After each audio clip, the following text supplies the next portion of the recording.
Kuseyithina futhi emsamo institute esikoleni esikhulu esazokwelapha nokuhlakani bobomkhulu eMlambomunye lapho siye siloko sidamane siniphakela khona izinto ezahlukahlukene imina uVictor Velaphi othi kaLiphuzi Mkhize ubhekindaba. Namhlanje ke ngizoke ngithi ake nginicobelele kancane ngezinto ezihlupha abaningi. Into esihlupha kakhulu kubantu ukuthi sinezinkinga nakho lapho singakhululekile khona nakho lokhu kungenzeki bese siyasukuma sesiyohlola. Ngifuna ke namhlanje ukukhuluma kabanzi ngokuhlola. Bantu benkosi akekho umuntu ongasaphumi namhlanje ethi yohlola. Kodwa mayingena umuntu esigodlweni umzwa esho ethi hey ngibalekelwa imali abantu bangizonda ngathi nginesichitho anginalutho. Omunye angena athi ngicela ungibhekele umsamo wami, omunye angene athini athi omunye ngicela ungitshele ngempilo yami, angene omunye athi hayi baba Mkhize konakele. Konke lo sengikubaleni awusho lutho, uzafana nomuntu othule. Ake ngibuyisele emuva lento. Ngikhula mina ngama 60s and 70s bekungekho ukuyohlola. Ngamanye amazwi ibingaphumi ingane yohlola, engaphumi umama nobaba ukuyohlola. Ngoba izinto bezisesimweni sazo, isiko nesintu bekwaziwa uqondakala kanti futhi nomlando waziwa uqondakala. Namhlanje ke usuthola abantu behamba beyohlola. Kulungile ke hlola. Mawusuhlolile uyabheka yini ukuthi lokho okuhlolele ngabe kuyikona yini lokhu okuyikona okubanga izinkinga zakho na. Yingakho namhlanje abantu bakithi silahlekile, yingakho namhlanje kunabantu abathwasa kungafanele bathwase, yingakho namhlanje kunabantu abadla amagobongo kungafanele engabe badla amagobongo, yingakho kunabantu sebageza izilwane bazibaphucuka imizimba, abanye kuyabethelwa emakhaya emizini yabo kodwa kube inhlanga zimuka nomoya. Yingoba ungena uthi cela ubhekele umsamo, makuthi yini umsamo akazi umuntu. Ngathi umuntu ngizohlola, uma ngabe umbuzo ukuthi uzohlolani umuntu athi angibhekele ngempilo yami. Yiloko okudideka ke ngifuna ukesixoxe ngakho namhlanje. Njengoba sengishilo emandulo wawuhamba indawo enkulu singekho isangoma engekho umakhosi uziyomthola le kude. Namhlanje ujikele emva kwendlu nasi isangoma, emva kwendlu nasi isangoma, emva kwendlu nasi isangoma, bese sikutshela zonke izinto eziphambene nesiko. Mangithe iphambene nesiko ngizothatha isibonelo nje silula ukuthi uthi wazi kahle kamhlophe ukuthi umlanjwana isibongo obiza sona esika ma wakho nokufanele ubize sona kodwa uzokuthiwa hamba uyokwenza imbeleko boka baba wakho, ayisebenzi leyo nto. Ngakho ke abantu benkosini uma uyohlola yenza njengasemandulo lokho ukuhlolwa khona umshophi ovile ekhaya, lapho kuyohlolwa khona into exakile sidide ikhanda. Ngakho ke yingakho ngithi ke mina ke kwenye yezincwadi zami ngabhala yona le umsamo nodengezi la kunesithombe khona. Lesi sithombe esithi khayitha amakhandlela amabili ube kwindishi enamanzi bese uyaguqa uyabuza kwabadala ukuthi nina boba bamkhulu, nina bosibanibani ngabe ngempela konakaliphi. Uyazini konke inxake uthola ukuthi umama nobaba bafika nengane, ingane yenza imedicine kodwa ithi sisegcineni ngonyaka ogcina bese ibanjwe imodule eyodwa ibhuqabhuqe. Umbuzo uthi ke le ngane ifike kanjani ku7th year or ku6th year ukuthi iziphase imedicine yonke leminyaka bese ibanjwe lokho. Awuboni ngani ukuthi inkinga ayikho enganeni isamwele. Manje usiyaphuma usiyohlola sekuzothiwa le ngane ayidli igobongo, le ngane ayithwase, akuhlangene lokho. Thatha amakhandlela akho ke ubuze kodwa umntwana nisiphile yena. Mangithi nisiphile ngisho baba noma umntwana nisiphile yena wafunda waze wafika eqopheni lemedicine usebanjwa yini lenkinga obhane encane kangaka na. Ngithi ke mina ke eMlambomunye uma abantu befika bezohlola ngena ufike usho inkinga yakho. Baba Mkhize ngathwasa ngicela amakhosi angibhekele konakele. Baba Mkhize ngiqika nemoto kuyabheka. Baba Mkhize ngixoshiwe emsebenzini ngicela amakhosi asibhekele kwenze njani. Be specific. Yingakho sidlaleka ngoba mawuzofika wena uthi wena uzobhekela umsamo ngizothi mina woza ngiyogeza umsamo na umbuzo uthi ke ngigeza ini, woza idalwa ngiyozikhipha ngizikhiphe ngibe ngiyifaka ziphi izona ngiziqukula kuphi lezo zidalwa.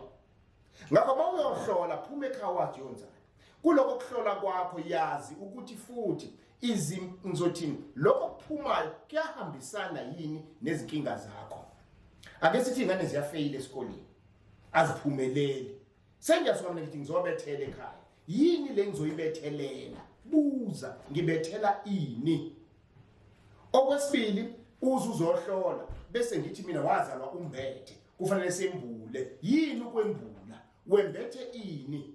Uyayibona lencwadi umsamo nezibizo ezala, uyayibona futhi lencwadi umsamo iziko lamathongo, uyayibona le ncwadi nansiya ethi umsamo ubizi nokulapha kwendabuko kuchazwe kwenatshwa nakuyona futhi le nomsamo idwala phakathi kuchazwe kwanatshwa ngokwembatha. Ukwembatha abantu benkosi ithani ngichazele kuhlukene kahlanu. Kukhona ukwembatha lokhu okuwukuthi uphumisa esigubhini. Kukhona ukwembatha lokhu futhi kufanele kutholakale umuntu igama lakhe omembethe bese lelo gama ulisebenzisa ulithathe kuyilapho. Kukhona ukwembatha umnqwambo lapho ke akujiki impela lapho uyoba inyanga noma uyoba isangoma. Bese bakhona ukwembatha lokhu okujwayelekile nje ukuthi geza lo muntu wena kube kuphela. Kuma ngagezwa inkinga ngazi bona ngisesigubhini mina angizange ngenze lutho ngaba nenhlanhla kusuka eqaleni kwazi kwaba sekugcineni njengoba senkila. Bese bakhona lokho okugcina ukwembatha ukuthi wembethe nje ke wena we-reincarnation wake waphila usuyabuya futhi manje. Ngakho manje umuntu wembethe wembula ini. Baningi bantu benkosi abantu okuthiwa bahlaba imbuzi kuthatha umhlwehlwe ambathiswe wona umhlwehlwe omunye ubekwe ekhanda bantu benkosi ayikho leyo nto. Ngizomchazela ukuthi isukaphi leyo nto isuka ingane ethi mayizelwe emakhaya bese kuphumisa kwaze shaya umshayo. Umshayo yawazi la otshanini bendlu kuthiwe helele kiki ufike nomuntu bese amakhehle sephuma ngoba iattention seyitholakele esebuza umakhehle ngane into intombazane sokulanda imbuzi yesifazane umfana ulanda imbuzi yesilisa. Le mbuzi ke yile okuzothatha ezohlatshwa kubikwe emsamthwa samukela lo muntu ofike nomntwana siyamamukela namhlanje bese inqumela imbuzi lapha emsamo bese ngaqeda thatha umswane inyongo negazi amanzi oqala first water to bath that child amanzi aphethe umswane inyongo negazi kwaleyo mbuzi kuyobe sethathwa lolulesana ingane ifike nayo kuhlanganiswe nomhlwehlwe so kuyabekwa lapha yolidamane nje ingcosulelo lokushisela ingane manje ke uzwa abantu bethi ke ubuyiselwa ingubo mbathi umhlwehlwe ayikho leyo nto. Mina nje bangishilo ngazi ngisesigubhini umama wangitshela ukuthi ekinga edwadi yathathwa leyo ngubo akusho lutho futhi ngaba nenhlanhla zubhemene kuze kube namhlanje. Manje kube namhlanje ngichaza ukuthi kwamina namhlanje ngase ngenze lutho. Abanye ke kuyafika kuthiwe lungisa ingubo yakho thola imbuzi umuntu atshelwe ngqo bese umuntu enza kanjalo. Ngakho ke yini ngigcizelela ukuba baningi abathi bazalwa bembethe baningi abathi sebembulile omunye usumgezile wageza lowo muntu.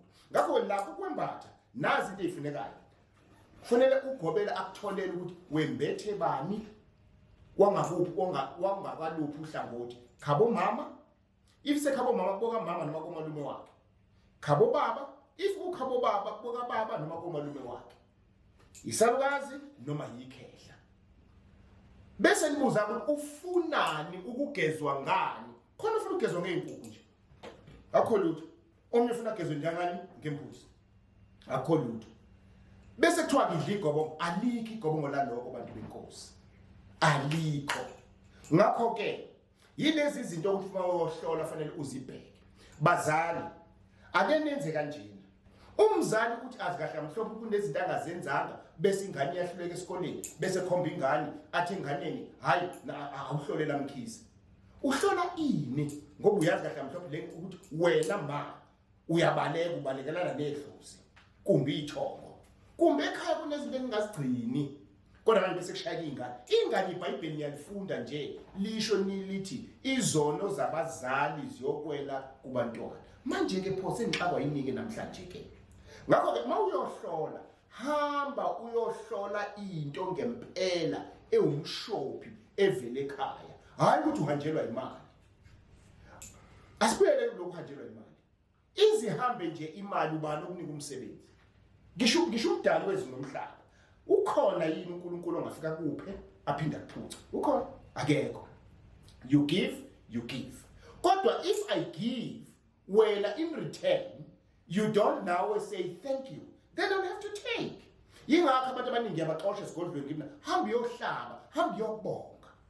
Ngakho lokho kubonga kwakho ikona okubaphakamisayo abadala bantu benkosi. Ngakho ke ukuhlola ukhumbule kunemali phakathi. Uzofika ukhokha imali ekuhloleni, uyayilahla imali ngongatholi iqiniso. Kuzothiwa yenza ukuthi nokuthi ukwenza. Kunabantu sebethwase more than 3 times 10 times. Kodwa lokho ekhokhile nje awuboni ukuthi ulahlekelwa imali. Ngoba kakadeni uhlolelwe into ongeyona waphinde walashiswa into engeyona.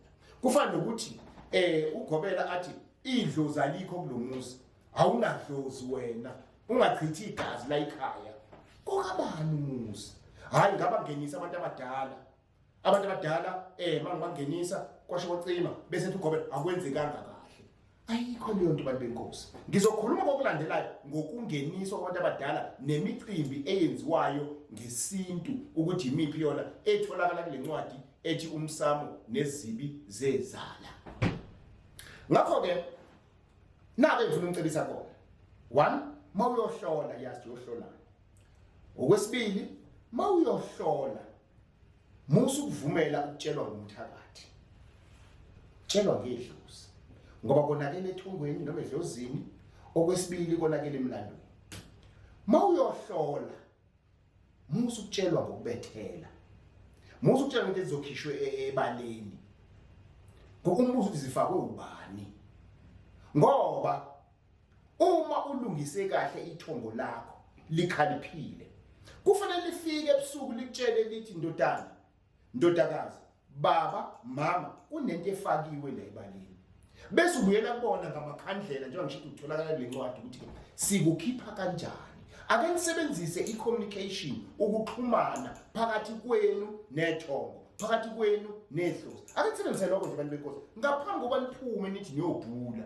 Yingakho ke mina mvumo sesithina mawungena mawunamaphupho, isho amaphupho uqala ngoba lamaphupho nezibonakalisa ikona ongase kube impendulo yezinkinga zakho. Omunye azohlola azikahle kamhlophe ukuthi impendulo iphethe ngesandla. Ake ngisibone umlandwana kufanele ube isibongo sikama wakho kodwa ukuthi ngiyobiza sikababa wakho. Lokho akukho mntaka baba. Lapho nje sibekwa asikudinga nalokuthi uGobela azathatha imali yakho athi yokuhlolela. Ngakuzwa omunye ngilanga kwesinye seyiteshi ethi baba Mkhize ke kwenzeke ima ungena kuGobela athi awunalutho. Ngathi mina kwesami isigodle mlambo omunye kuyenzeka. Utshele ukuthi awunalutho. Ngoba nginenkinga baba Mkhize kwasho kwacima kwavutha amalanga inenduka ayisavuki konke lokho. Ngithi mina lalela nansi indaba la ikhona. Omunye hamba yohlala. Omunye wena hamba wena uyabona lapho hamba uyothola amanzi olwandle ugeze. Ngoba selapha abantu amadlozi abo. Kunomehluko phakathi kokulapha wena ngoba uguli wena. Funa silaphe idlozi lakho ngoba ilona eligulayo. Ngakho ke uphethwe ithongo, uphethwe idlozi. Uyathanda uthanda. Khona abanye bathi hayi ngenvuke ngithandaze.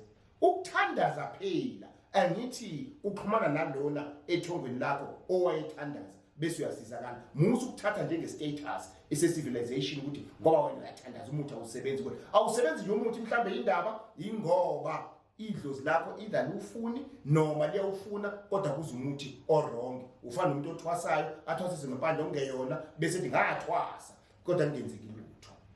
Mhlawumbe ke sengikhulume kakhulu. Ake ngibambe lapho kwanamhlanje. Khumbulani mawuzohlola qala emakhandleleni nendishi yakho kutholakala leso sithombe kule ncwadi ubuze kwabadala. Okwesibili hamba ngempela uyohlola lokho kuyingqikithi. Mawusuhlolelwe qhathanisa ke manje thatha ukuthi lento itshelwa iyahambisana nalokho. Yingakho abantu abaningi sebehambe bazibadela ngalidla igobongo sengihlulekile. Ngathwasa sengihlulekile. Sengigeza isilwane sengihlulekile. Ngilala nomuntu ebusuku sengihlulekile. Bathi isilwane kanti idlozi. Ingakho ngiye ngithi ke mina ke zimbili izinto esoze sife singaziqondi. Idlozi nokuthwasa. Angibeke lapho kwanamhlanje. Sihlangabezane ngokulandelayo. Ngiyabonga.